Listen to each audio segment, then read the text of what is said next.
我哋通常完成咗一個發拳之後，都會好自然咁樣將拳回收，向後抽手，似乎呢啲係人嘅本能。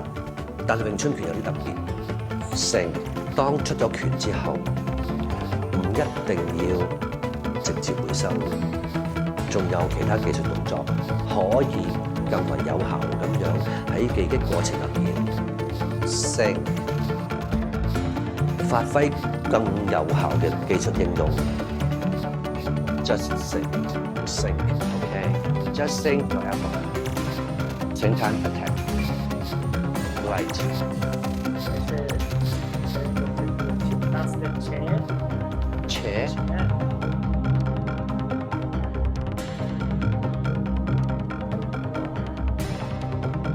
Just sink.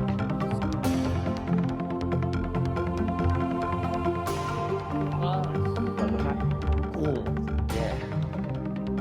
You will see why Wing Chun costing so long. 善用每一秒嘅時間，每一個空間，每一個機會，可以令技擊效果發揮得更加好。